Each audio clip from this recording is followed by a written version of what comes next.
Why do you think in the UFO community that there's so much censorship and trying to keep everything nuts and bolts and controlling the narrative and all the planned opposition and everything that's going on within the field? Like, why has it not progressed in 60 years and they're still telling the same stories? I have been studying this for a long time. And one of the things that I always ask in that type of way is that why are they not progressing to, and they always stick to the same theme. Like you say, they're looking at nuts and bolts. They're looking at physical. They don't look at the other ways of dimensional things, which is a combination of many things. For example, the Indian community and all Indian tribes have the idea, or at least the knowledge, that they are not the type of things that a lot of people assume, which are physical things. They're part of a multidimensional aspect of a living thing, type craft that can change in many different forms, and they can change their composition, and they can also have the way to disappear instantaneously and appear at a different time. The one that's really puzzling, used to be very puzzling, is that there are multiple stages that they go into by changing their colors, and the other ones that change directions in such an instantaneous effort and then appear again. That means to us that they are transforming in multiple dimension modes. By that I mean that this is where the spirituality tie-in comes in. The spirituality tie-in, as I have stated many times in my presentation, is that spirituality is a combination that combines with also technology that we only have scratched the surface. Technology being that what they had used prior to the present age. And this is the same technology, I believe, that they used in setting up the systems that we are just now uncovering. When you look at the physical things that are in existence right now, for example, the pyramids, and not only in Egypt and Mesoamerica, and there were also pyramids in what is now President of the United States of America. And if you look at it in terms of source generation, or sort of like a power system, that's where the grid comes in. I have been asked many times, well, how come we don't have any pyramids out here in the Southwest? Some of them are still there, but they're covered over. But then again, the American Indian people, especially in the Southwest, like the Hopi, the Zuni, and others, have said that why do we need pyramids when there are already natural formations that already exist called mesas? And this is where sacred sites have always been involved with, and that's where we do our worshiping. For example, near our Pueblo in Zuni, New Mexico, about almost 10 miles on the south side of it, there is a formation that looks like a Stonehenge. And there were actually rocks that used to be sitting on top of pillars, but it's on top of a mountain, and a spring comes out on top of a mountain. How is that possible? So there's a lot of that activity that occurs in that area, and so that's where the connection of the spirituality vehicle system comes into play, because they can come out of the canyons and move around there and disappear immediately, and then also they can transform into something that is physical. So this UFO phenomenon is only expressed by the present systems, especially the government entities, to say that they're really looking at nuts and bolts type things, which to me is not what it says. I mean, what they say they are. For example, the Roswell crash. They talk about this material that was on there that would, when they folded it up, it stretched out again. Was it really a metal, or was it really some type of a fabric? Nobody really knows, because nobody kept it, or they kept it in a secret place. So we have, on many occasions on the Indian reservation, seen a lot of these craft, and one of the things that they used to drop was like the old, back in the 50s, they used to have icicles that were made out of aluminum. And they used to call it, I think they called it some type of it was like silk. And they were normally about anywhere from 2 to maybe 3 feet long, and they were like silk. So when the UFO left, there would be a whole bunch of them out in the field, but they would dissipate after a while, so they were not solid.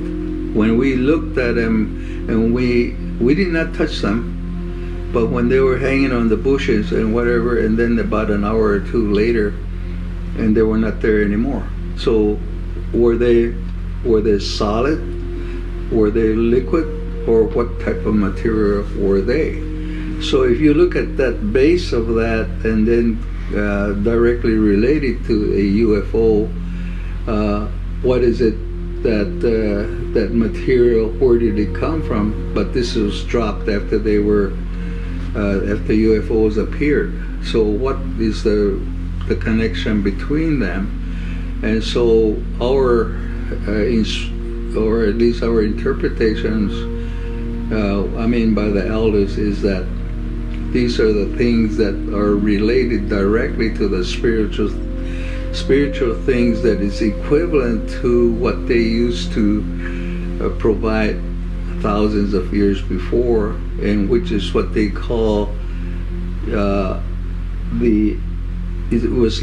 was not like rain, but it's like mist. They call it was a mist type thing that they used to drop on those things, on the land at that time.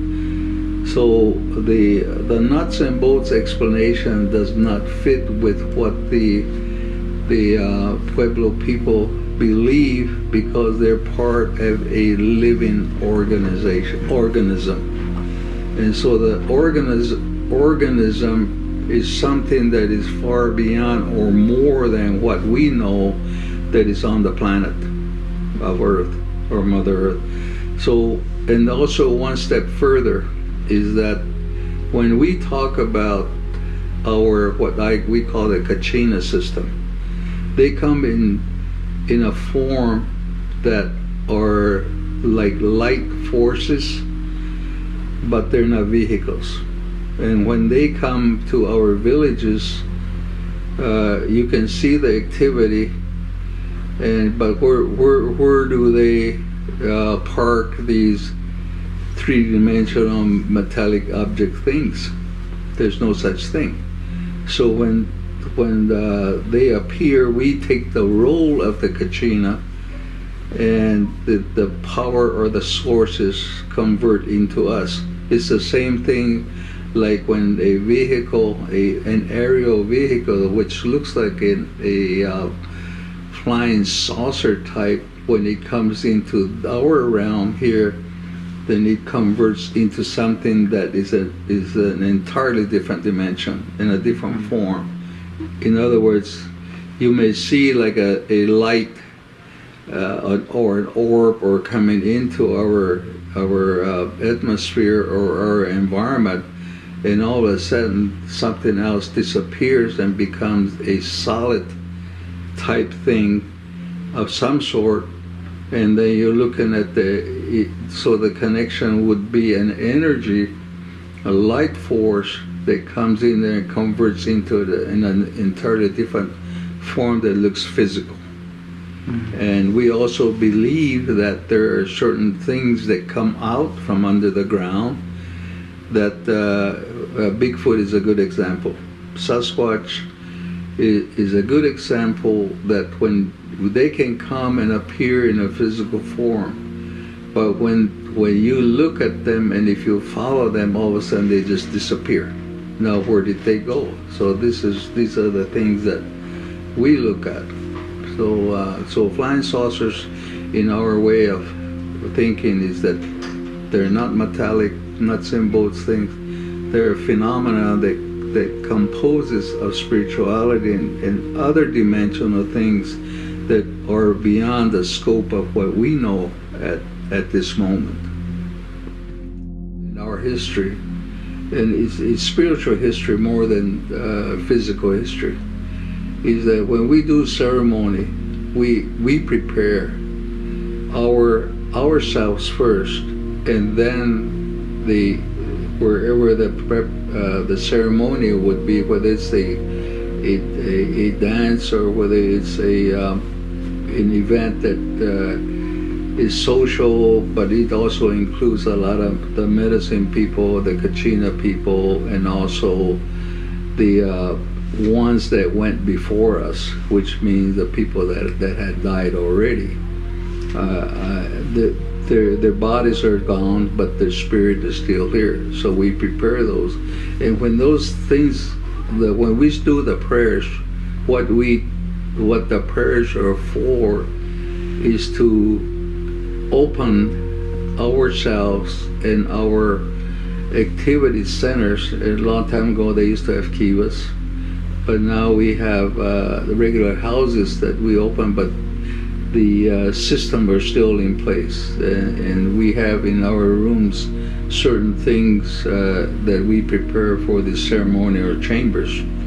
And so when we open the prayer up there, we ask all for permission to come and open ourselves with them to connect with us.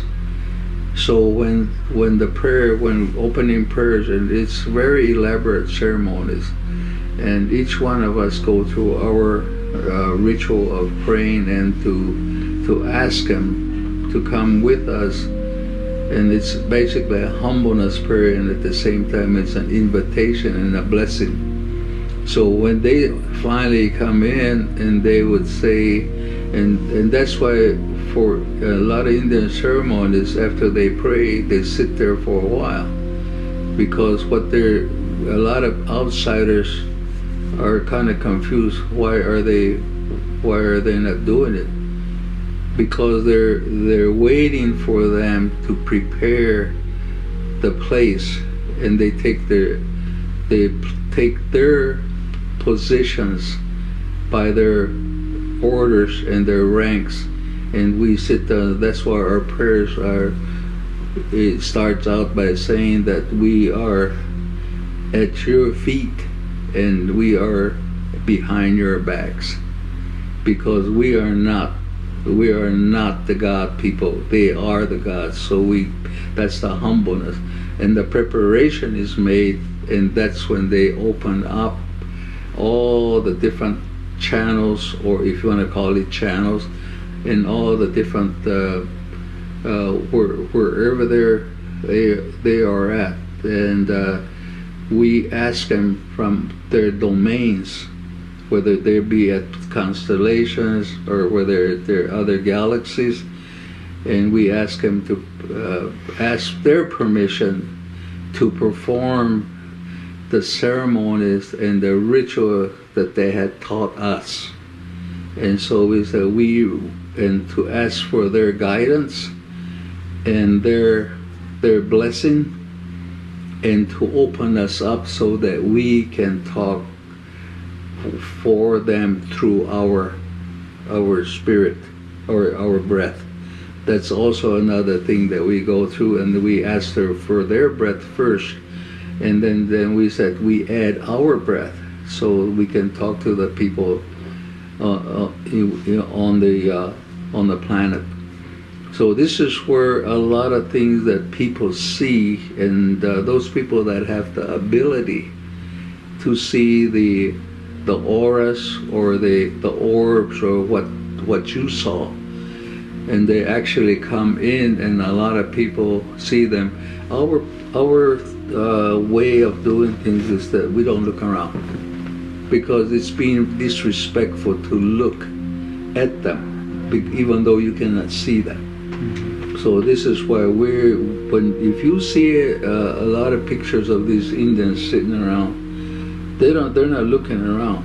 They're stoic, and they sit there like they're. A lot of times we close our eyes. They think that we're sleeping, and so this is why. That's why they used to irritate the outside people. I said, so no, they're not sleeping. They're talking to them through their heart. We don't need that. We don't need this, because they're talking to us, and then when they say okay, and then whoever is head of that, then that's when it happens. So it's a way of setting up that system, or they're the guests and they're the bosses at the same time, so to speak.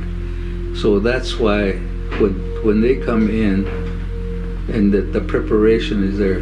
We've already developed.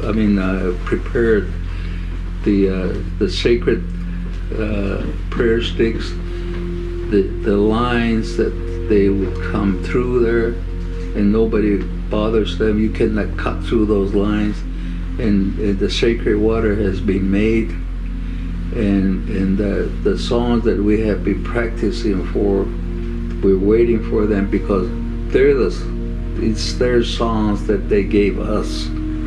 So when everything is done, the head person of whatever that ceremony says that then he gets up, then he addresses what I do, and then he addresses everybody, and then open up all these things, and addresses the people, and then everything, and then he says, ask for permission again, and when he gets it, that's when the activity starts. So this is what you probably saw, even in the mini prayers that I do at these places. And I do that for a purpose for all of us to be connected. When I said that we are here for a purpose, open our hearts to be connected with each other, so that we can get the message, that we go through and all participate in the transfer of the goodness and the blessing that you will provide us, so we can better understand each other. It's primarily to get together for love, and to distribute the knowledge through some of us, so that we can connect with each other, because we are, as they say, we are all one people. And so this is why we in the Indian world have always been like that. And so that's what, and a lot of times there's a lot of things happen that are very phenomenal. And if there is somebody that is not of the right mind or whatever, things would happen. Lights would go out. Yeah. Oh, yeah. And or something would not work. So, but we still continue to ask for forgiveness and continue. And right now in this day and age, we're going through a lot of hard times, because we are not. Remember that thing about the chain is as good as its weakest link, because we are not of one heart and one way. So this is why we're having a hard time, just like what this country is going through. So this is why we do those things, and that's why you probably saw. You saw what happens when we open up with those things. Yeah. And that's why it has to be done that way. We have deviated from those things.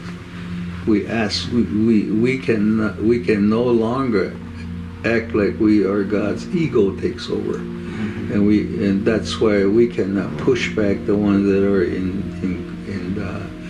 the ones that are here and we are but humans. We do not have that capacity. So this is the way.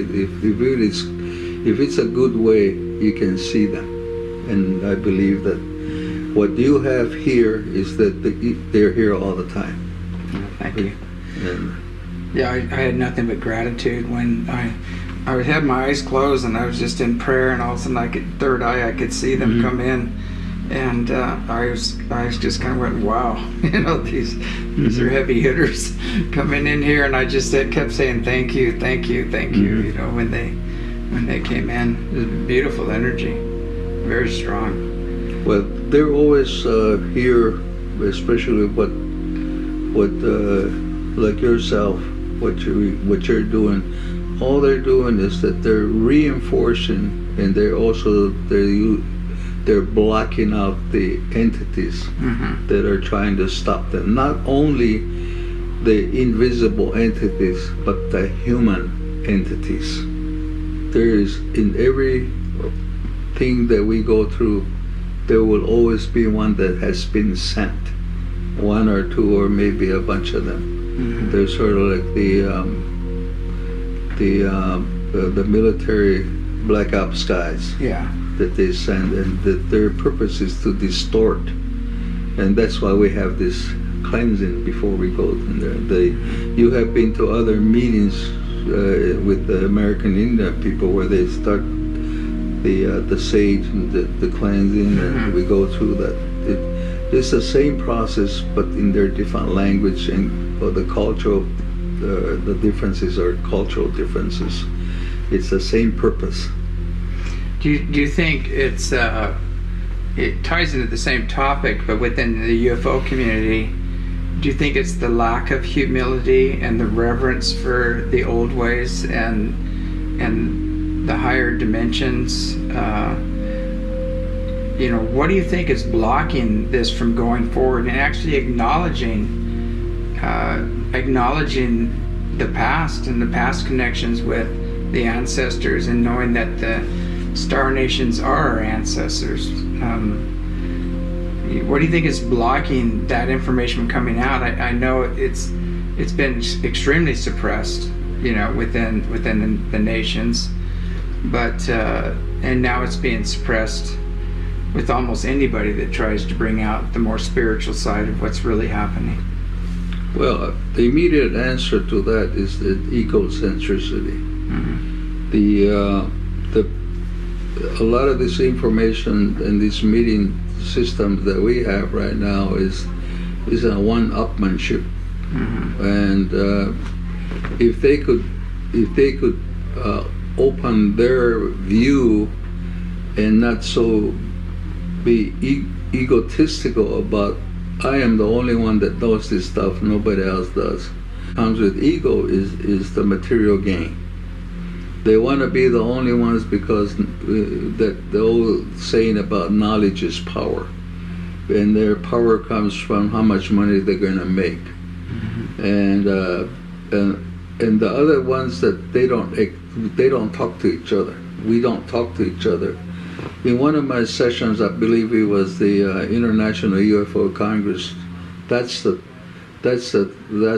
theme that I talked about there, is that each one of us have a piece of the puzzle.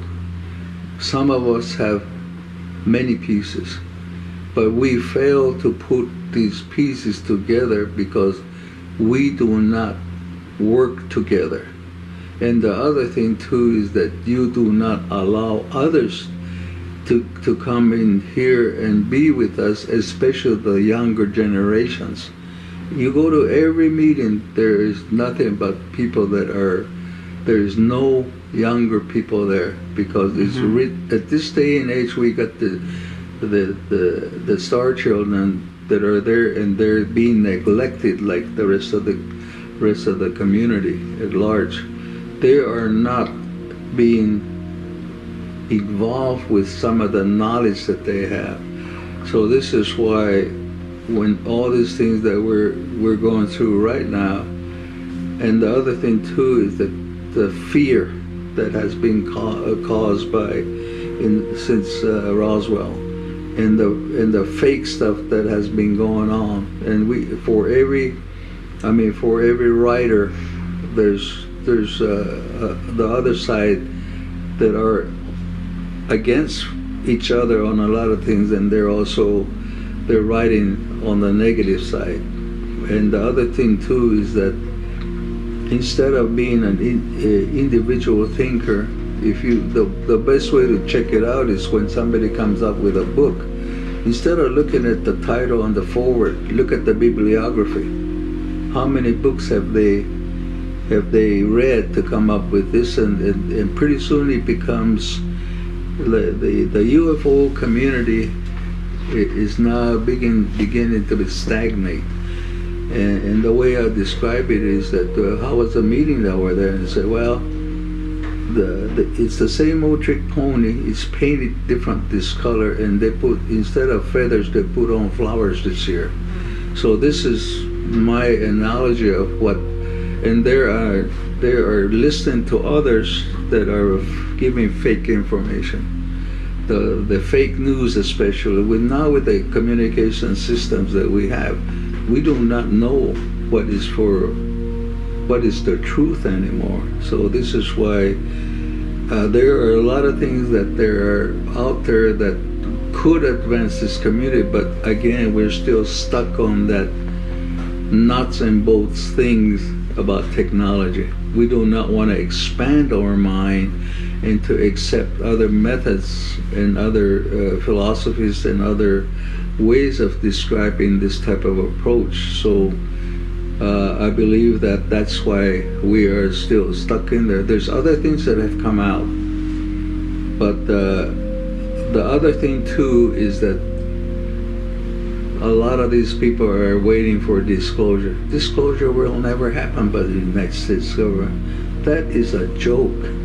And there's a lot of people that feed off the community of saying that same thing, that, well, we're going to have disclosure, I'm going to keep doing it. It's repeating it, the same thing over, and it's not going to happen.